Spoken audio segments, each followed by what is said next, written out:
안녕하세요. 써니즈 오디오 채널입니다. 아무 근심거리가 없고 어떤 문제거리도 없고 무섭고 공포스러운 상황도 맞닥뜨리지 않는 그런 삶을 우리는 살 수 있을까요? 오늘 읽은 책 내용에서는 우리 영혼의 목표가 달성된다면 우리는 마치 아담과 이브가 살았던 그때처럼 살 수 있다고 이야기합니다. 온갖 자유와 기쁨과 평온 속에서 살 수 있다고 해요. 정말로 그럴까요? 그렇다면 어떻게 해야 우리 영혼의 목적을 달성할 수 있을까요? 오늘은 그 부분을 읽어볼게요. 신과 나눈 이야기, 닐 도날드 월시, 옮기니 조경숙, 출판사는 아름드리 미디어입니다. 너희는 소위 근심거리 속에 놓인 자신을 체험하는 일이 결코 없을 것이다. 너희는 삶의 어떤 상황이 문제거리가 된다는 걸 이해하지 못할 것이다. 너희는 공포스러운 어떤 상황도 맞닥뜨리지 않을 것이며 모든 근심과 의심과 두려움에 종지부를 찍을 것이다. 너희는 육체에서 벗어난 절대계의 영혼들로서가 아니라 육체를 가진 상대계의 영혼들로서 아담과 이브가 살았다고 너희가 상상하는 식대로 살게 될 것이다. 그럼에도 너희는 온갖 자유와 온갖 기쁨과 온갖 평온과 너희 영혼의 온갖 지혜와 오성과 권능을 갖게 될 것이다. 너희는 완전히 실현된 존재가 될 것이다. 이것이 너희 영혼의 목표다. 육체 속에 머무는 동안 자신을 완전히 실현하는 것, 참된 모든 것의 화신이 되는 것, 바로 이것이 너희 영혼의 목적이다. 또한 이것이 너희를 위한 내 계획이다. 내가 너희를 통해 실현해야 하며 그렇게 해서 개념을 체험으로 바꾸고 나 자신을 체험으로 알게 되는 것, 이것이 내 이상이다. 우주의 법칙들은 내가 설정한 법칙들이다. 그것들은 물질 세계를 완벽하게 작용하게 하는 완벽한 법칙들이다. 너희는 눈송이보다 더 완벽한 것을 본 적이 있는가? 그 복잡함, 그 문양, 그 대칭성, 그것의 자기 동일성, 그리고 다른 모든 눈송이에 대한 독창성, 이 모든 게 하나의 신비다. 너희는 자연이 펼치는 이 외경스러운 기적에 감탄한다.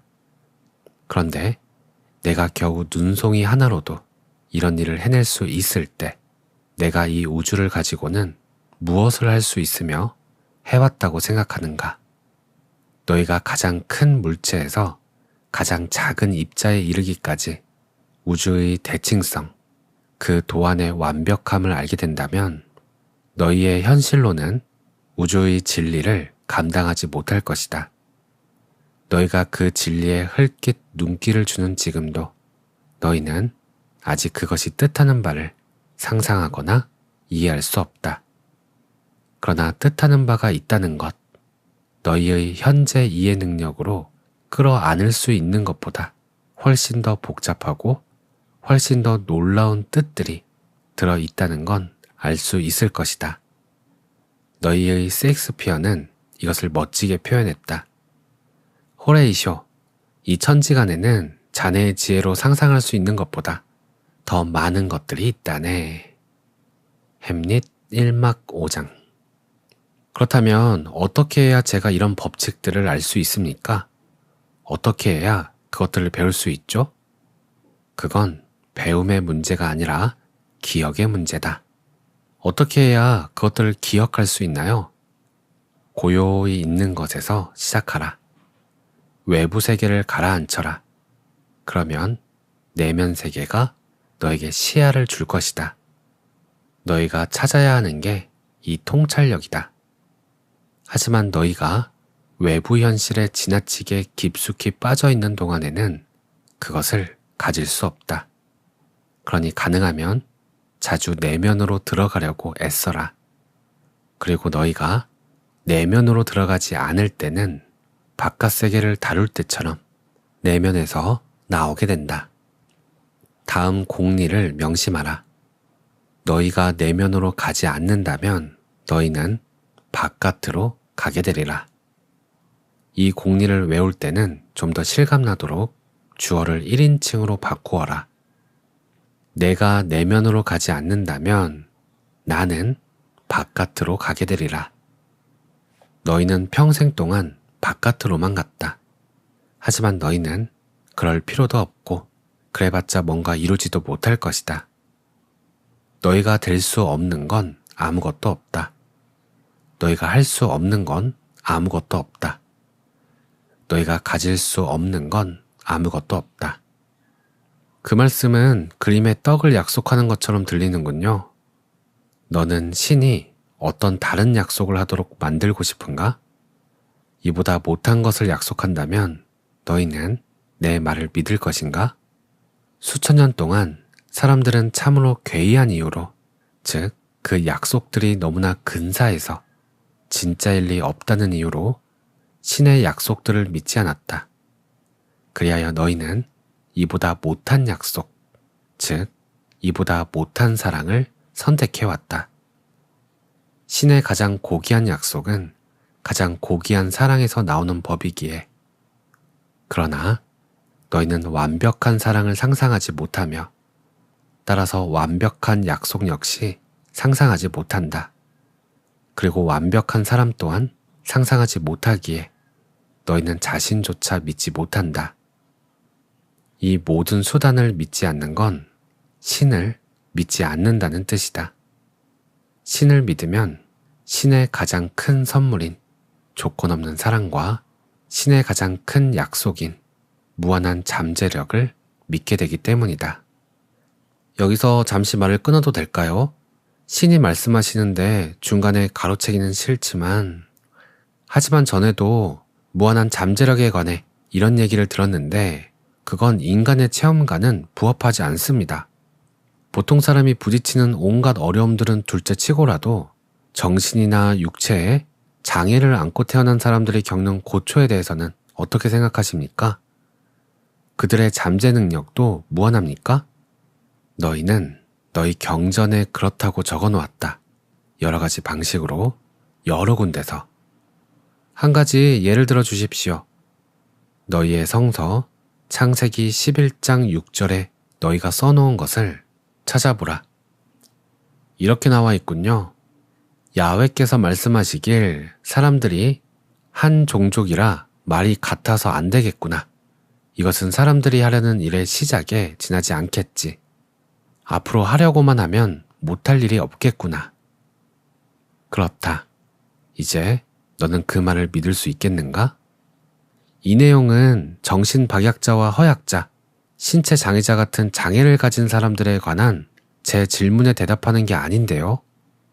너는 그 사람들이 네 말처럼 장애를 가졌다고 생각하느냐?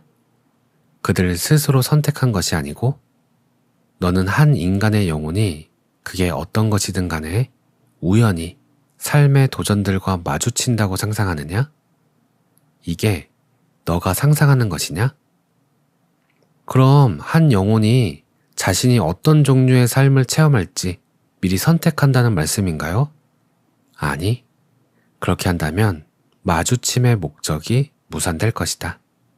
마주침의 목적은 지금이라는 거룩한 순간에 너희 체험을 창조하는 것이고, 따라서 너희 자신을 창조하는 것이다. 그러므로 너희는 자신이 체험할 삶을 미리 선택하지 않는다. 그러나 너희는 자신의 체험을 창조하는데 함께할 사람과 장소와 사건들, 즉 조건과 상황들과 도전과 장애들, 그리고 기회와 선택사항들을 선택할 수는 있다. 너희는 자신의 팔레트에 짜놓은 색깔들, 자신의 괴짝을 짜는 데 필요한 연장들, 자신의 작업장에 필요한 기계들을 선택할 수는 있다. 이런 것들을 써서 뭔가를 창조하는 것이 너희의 일거리다. 그것이 인생의 일거리다. 너희가 하기로 선택한 그 모든 일에서 너희의 잠재력은 무한하다. 소위 장애 있는 신체를 지닌 한 영혼은 자신의 잠재력을 완전히 실현한 것이 아니라고 억측하지 마라. 너희는 그 영혼이 무엇을 하려는지 모른다. 너희는 그것의 진행 과정을 이해하지 못하며 그것이 뜻하는 바가 무엇인지 모른다. 그러므로 모든 사람과 모든 조건을 축복하고 그것들에 감사하라. 신이 창조한 것들의 완벽성을 인정하고 그 창조물들의 믿음을 보여라. 신의 세계에서는 어떤 것도 우연히 일어나지 않으며 우연의 일치 같은 건 존재하지 않기 때문이다. 또한 마구잡이식 선택이나 너희가 운명이라 부르는 것들 역시 그 세계를 희롱할 수도 없다. 눈 한 송이가 더없이 완벽한 구조를 가졌다면 너희의 삶만큼 장대한 것에 대해서도 같은 말을 할 수 있다고 생각하지 않느냐? 하지만 예수조차도 병자를 치료했습니다. 만일 그들의 상태가 그토록 완벽했다면 예수는 왜 그들을 치료했을까요? 예수는 그들의 상태가 불완전하다고 생각해서 그들을 치료한 게 아니었다. 그는 그 영혼들이 자기 과정의 일부로서 치료를 요청한다고 보았기 때문에 그렇게 한 것이다. 그는 그 과정의 완벽성을 알고 있었다. 그는 그 영혼이 뜻하는 바를 인정하고 이해했다. 만일 예수가 정신의 병이든 육체의 병이든 모든 질병이 불완전을 나타낸다고 느꼈다면 그는 지구상의 모든 일을 그냥 한꺼번에 치료하지 않았을까? 너는 예수가 이런 일을 할 수 있다는 걸 의심하느냐? 아니요, 예수는 능히 그럴 수 있었으리라 믿습니다. 좋다. 그런데 너의 정신은 여전히 왜 예수는 그렇게 하지 않았을까? 왜 그는 어떤 사람들은 그대로 고통받게 하고 또 어떤 사람들은 치료해 주었을까? 몹시 알고 싶어 하는군. 그렇다면 왜 신은 그것이 어떤 고통이든 항상 고통을 묵인하는가? 과거에도 줄곧 제기되어 온 이 질문의 대답은 항상 똑같다. 그 과정 속에 완벽함이 존재한다는 것. 게다가 무릇 삶이란 선택에서 비롯된다. 선택에 간섭하거나 선택을 문제 삼는 건 적절하지 않다. 선택을 비난하는 건 특히나 더 적절하지 못하다. 그 선택을 관찰하고 그런 다음 그 영혼이 좀 더 고상한 선택을 추구하고 더 고상한 선택을 내리고자 할 때 그것을 도와줄 뭔가를 하는 것이 적절하다. 그러므로 남들의 선택을 주의 깊게 지켜보되 판단하지는 마라. 지금 이 순간의 선택이 완벽하다는 걸 그들이 깨닫게 해주라. 그러나 그들이 더 새로운 선택, 또 다른 선택, 즉 더 고상한 선택을 하려는 때가 오면 기꺼이 그들을 도울 수 있게 옆에 서 있어라. 타인들의 영혼과 깊이 교감하라. 그러면 너는 그 영혼들의 목적, 그 의도를 분명히 알 수 있을 것이다. 예수가 자신이 치료해준 사람들과 자신이 그 삶에 접촉한 모든 이와 함께 한 일이 바로 이것이었다. 예수는 자기에게 온 사람들이나 다른 사람들을 보내 치료해달라고 간청하는 사람들을 모두 치료했다. 그는 닥치는 대로 마구 치료한 게 아니었다. 그렇게 했다면 그건 우주의 성스러운 법칙을 모독하는 일이었을 것이다. 즉, 모든 영혼이 제 갈 길을 가게 하라는 법칙을. 오늘 내용은 여기까지입니다. 오늘 내용을 읽으면서 저는 이런 생각들이 들었어요. 지금 이 순간 나에게 주어진 것들, 지금 이 순간 나와 마주하고 있는 것들, 이 모든 것들이 내가 원해서 여기에 있든 원하지 않았지만 여기에 있든 어쨌든 지금 이 순간에 저에게 주어진 상황이고, 주어진 환경이고, 주어진 모습이고, 주어진 체험 가능한 것들이죠. 이것은 나에게 주어진 가능성들이고, 기회이고, 이 세상을 체험할 도구들이에요. 그런데 지금 이 순간에 내가 볼 수 있는 것들도 있고, 내가 보지 못하는 것들도 분명 있을 겁니다. 아마 보고 있는 것보다 보지 못하는 것들이 훨씬 많을 거예요. 그 훨씬 많은 내가 보지 못하는 그것, 또는 내가 지금 보고 있는 것, 그 안에 내가 지금 문제라고 생각하는 것, 혹은 풀어야 할 어떤 문제 같은 것들의 열쇠가 분명히 있을 겁니다. 만약 계속 어려움을 겪고 있다면 내가 보지 못할 뿐인 거죠. 책에서 말한 대로라면 저는 무엇이든 할 수 있고 무엇이든 될 수 있습니다. 그러나 지금 보지 못할 뿐이에요. 책에서는 우리는 이미 모든 것을 알고 더 이상 배울 것이 없는 채로 이 세상에 왔다고 합니다. 하지만 우리는 그것을 기억하지 못한대요. 따라서 우리의 삶은 다시 기억해 나가는 과정일지도 모릅니다. 우리가 새롭게 알게 된 사실, 처음으로 발견한 아름다운 풍경, 이 모든 것들은 사실 우리가 알고 있던 것들이에요. 하지만 우리는 잊어버렸었고 다시 그것을 기억해낼 체험을 하게 된 거죠. 뭔가 엉뚱한 말인 것 같기도 한데 따져보면 맞는 말 같아요. 왜냐하면 내 안에 있어야 우리는 그것을 알 수가 있습니다. 내 안에 없던 거라면 우리는 눈앞에 보더라도 그것을 알 수가 없어요. 내 안에 없는 거라면 우리는 인지조차 할 수가 없습니다. 하지만 내 안에 이미 있었기 때문에 우리는 인지를 하게 되는 거죠. 이것은 일반적인 상식과는 완전히 반대되는 이야기처럼 들리기도 해요.